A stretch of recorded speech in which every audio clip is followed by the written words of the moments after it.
फूल चढ़ाते हैं, बेलपात चढ़ाते हैं, जल चढ़ाते हैं, चंदन चढ़ाते हैं, यह पूजा है।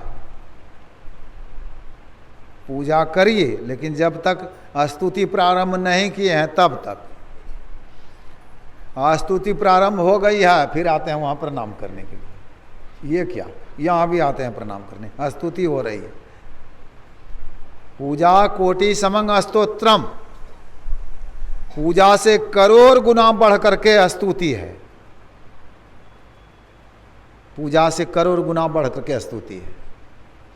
तो विचारिए तो, जो करोड़ गुना बढ़ करके है वह करेंगे कि पूजे करते रहेंगे?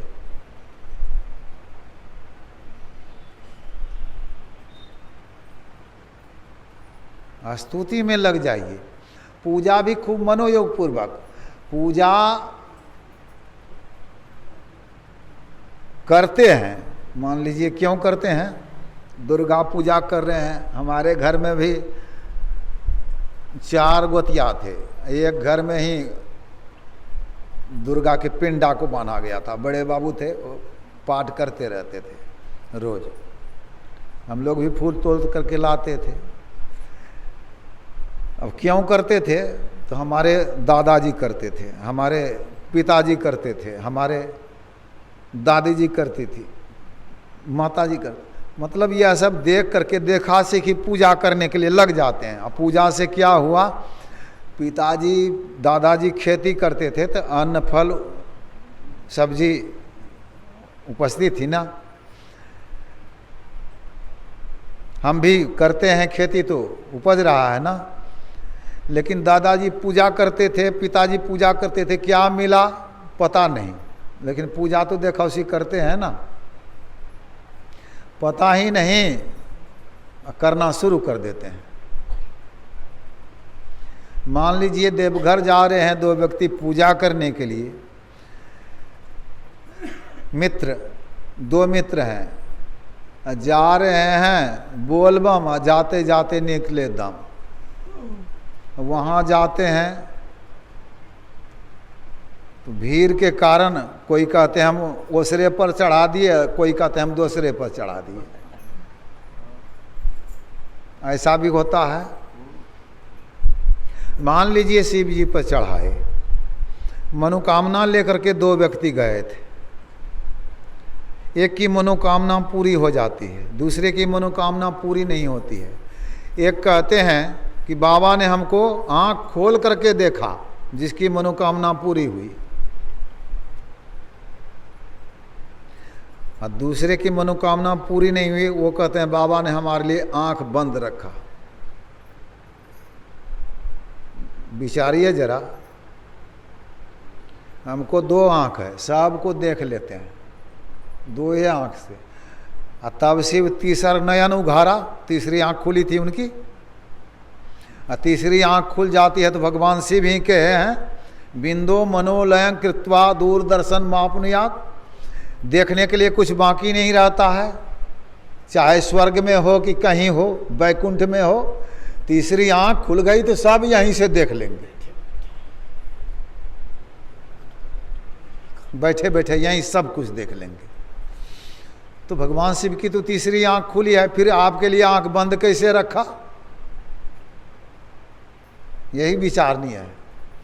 तो इसमें अपने मन की बात आती है। रास्ते में जा रहे हैं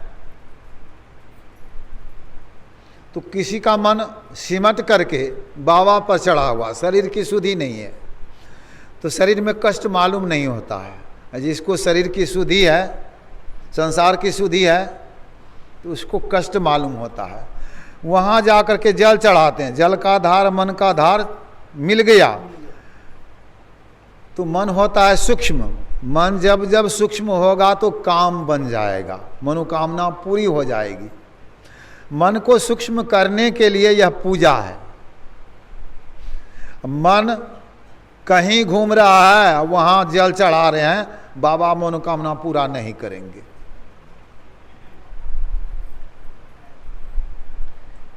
एक किलो बर्फ है,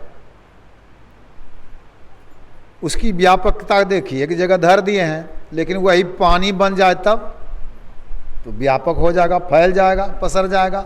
और उसी को वाष्प बना लीजिए, तब देखिए, ये गाड़ी चलती है ना,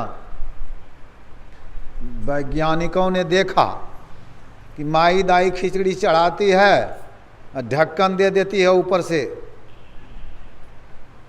और वाष्प फेंक रहा है, बस इंजन बनाया। अभी भी देखते हैं ना, गाड़ी जा रही है, एकाएक सीटी देने लगती है, रुक जाती है, क्या कहते हैं, भैकम काट दिया। इतना मोटा पाइप है, उसमें वाष्प भरा है, उसको खोल दिया, भैकम कट गया। अब गाड़ी वहीं रुक जाती है, गाड़ी नहीं जाती है आगे। अब कितनी शक्ति है उस वाष्प में, गाड़ी लेकर के वो वाष्प जा रहा है। विचारिए, बहुत शक्ति है। तो मन सूक्ष्म बनेगा। न देवो स्वात्मना पर, आत्मा से बढ़कर के कोई देवता नहीं। तो यह पूजा से मन को सूक्ष्म किया जाता है।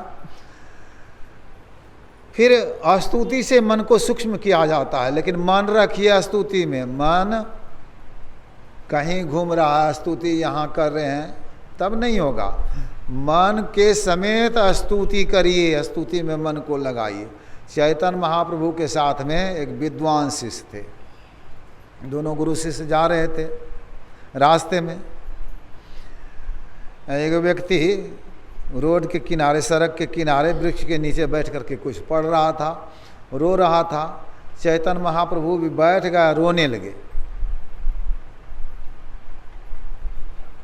लगे। तो विद्वान शिष्य देखने लगे क्या पढ़ रहा है। देखा गीता जी की पुस्तक है। अब गीता जी की पुस्तक सबको पढ़ने के लिए थोड़े आता है, संस्कृत है, बीए पास करके आते हैं लोग, नहीं पढ़ सकते हैं। वेद उपनिषद नहीं पढ़ सकते हैं, जिन्होंने अभ्यास किया है वही पढ़ते हैं। तो पढ़ने के लिए जानता था, थोड़ा था कर गलती सलती पढ़ रहा है, पन्ने को उल्टा रहा है। तो इनके मन में हुआ कि पागल है। लेकिन हमारे गुरुदेव कैसे पागल के साथ में पागल हो गए। तो पढ़ना जब बंद किया तो ये गुरु से पूछना चाहते हैं। गुरु तो अंतर्जामी थे, संत थे ना। मन की जाने सब गुरु कहाँ छिपावे अंध। मन की बात वे जान गए, कहा हमसे क्या पूछना चाहते हो। पढ़ रहा था यह, इनसे पूछो। तो पूछा, आपको पढ़ने के लिए नहीं आता है, फिर भी आप कुछ से कुछ पढ़ते हैं, पन्ना उल्टाते हैं, ऐसा क्यों करते हैं। का पढ़ने के लिए तो नहीं आता है हमको, लेकिन हम पन्ने को इसलिए उल्टाते हैं कि हम देखते हैं भगवान श्री कृष्ण अर्जुन को उपदेश दे रहे हैं। चित्र में हम देखे हैं कि भगवान घोड़े के लगाम को पकड़े हैं आगे, अर्जुन पीछे है रथ पर बैठा हुआ, भगवान आगे हैं। तो आगे नहीं देख करके भगवान हाथ से तो घोड़े के लगाम को पकड़े हैं, पीछे मुख घुरा करके अर्जुन को उपदेश दे रहे हैं। जब से हम यह पन्ना उल्टाना शुरू करते हैं तभी से हम देखते हैं कि भगवान उपदेश दे रहे हैं अर्जुन को। देखिए, यह देखना, अगर अर्थ जानते हैं सब क्षेत्र क्षर अपरा परापर और अक्षर पार में, तो ठीक है, अर्थ में मन को लगा दीजिए। स्तुति कर रहे हैं, मन को कहाँ लगाइएगा, अर्थ में लगाइए। नहीं जानते हैं तो कहाँ लगाइए, अपने इष्ट में लगाइए। वह पढ़ना नहीं जानता था, फिर भी अपने इष्ट में मन को लगाया था। इष्ट से कहिए, उन्होंने कहा, पूछा, हाँ पढ़ते हो इसलिए कि भगवान श्री कृष्ण को देखते हो, उपदेश दे रहे हैं, लेकिन रोते क्यों हो। काम प्रार्थना करते हैं प्रभु से कि अर्जुन के तरफ देखते रहिएगा, अर्जुन को उपदेश देते रहिएगा, जरा हमको भी उपदेश दीजिए, हमारे तरफ भी देखिए प्रभु, देखिए प्रभु। हम लोग भी कहें, साहब चितबो हमरी ओर, हम चितबाएँ तुम चितबो नाही, तुमरो हृदय कठोर, औरों को तो और भरोसो, हमें भरोसो तो। इस तरह से स्तुति करिए, देखिए कितना प्रेम बढ़ता, आंखों से आंसू की धारा बहने लगी। ऐसे नहीं हो जाएगा। तो यह प्रेम को बढ़ाइए, तब होगा जप। स्तोत्र कोटि समो जप, करोड़ गुना बढ़ करके जप है। स्तुति से करोड़ गुना बढ़ करके जप है। जाप कोटि समंग ध्यानम, जप से करोड़ गुना बढ़ के ध्यान है। ध्यान में भी शब्द का ध्यान जो लय करा देता, परमात्मा में मिला देता है। तो कहा ध्यान कोटि समोलय, उससे भी करोड़ गुना बढ़ करके है। तो करोड़ गुना बढ़ते जाइएगा, परमात्मा को प्राप्त कर लीजिएगा। द्वंद्व द्वैत से रहित प्रभु पद पाए के, अरे हारे में ही सुरत न लौटे, बहुरी न जन्मे आई के। परमात्मा में जो जीव मिल जाएगा संसार में, यह गुरु की कृपा से होगा। दुर्लभा विषया त्यागो दुर्लभंग तत्व दर्शनम, दुर्लभा सहजावस्था सदगुरु करुणांग बिना, विषय का त्याग, परमात्मा का दर्शन, सहज समाधि की अवस्था सदगुरु की दया के बिना दुर्लभ है। इसलिए संत सदगुरु के शरण में जा करके यह सीखना चाहिए, करना चाहिए, तभी परम कल्याण होगा। बोलिए प्रेम से श्री सदगुरु महाराज की जय।